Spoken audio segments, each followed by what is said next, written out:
Your job is offering you free money, and you're probably saying no to it. When I worked in retail, loads of my colleagues opted out of the pension, just to get a bit more in their pay packet every month. And honestly, I get why. When money's tight, an extra bit of cash today feels a lot more real than a pension you won't see for decades.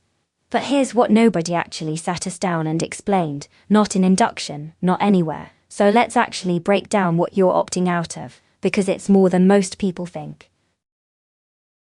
If you're auto-enrolled into a workplace pension here in the UK, the minimum going in is 8% of your qualifying earnings. That's the band of your salary the scheme actually uses to calculate contributions. Of that 8%, you put in 5%.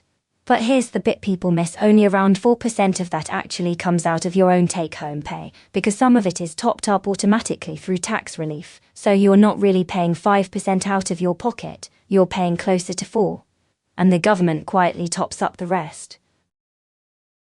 And then there's the part that actually matters most. Your employer puts in at least 3% on top of all of that, and that money only exists while you're enrolled, so when you opt out to get a bit more in your pay packet, you're not actually getting extra pay. You're handing back a pay rise that was already sitting there, being given to you for free every single month.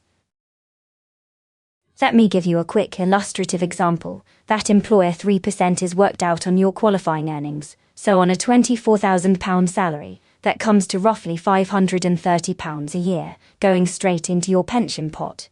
Every single year for doing absolutely nothing except staying enrolled, and that's before any investment growth on top, which is a whole separate conversation.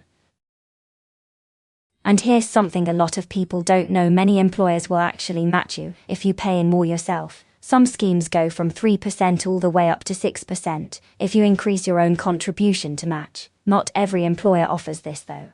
So the one thing I actually did was email HR and ask exactly what my employer match was. It took 2 minutes. Most people never ask that question, and most people genuinely have no idea what they are entitled to. I'm not telling you what to do with your money, and I'm definitely not telling you what's right for your situation. Everyone's different. What I am telling you is go and find out what your job is already offering you, because mine was giving away more than I ever realized. And the only reason I found out was because I actually asked. Quick disclaimer, this isn't financial advice. Go check your own scheme or speak to Money Helper. That's completely free and government backed. But this is exactly the kind of thing I talk about on this channel. The stuff that's sitting there unused because nobody ever explains it properly. Follow along, I'm documenting every single pound of it all the way to 1 million.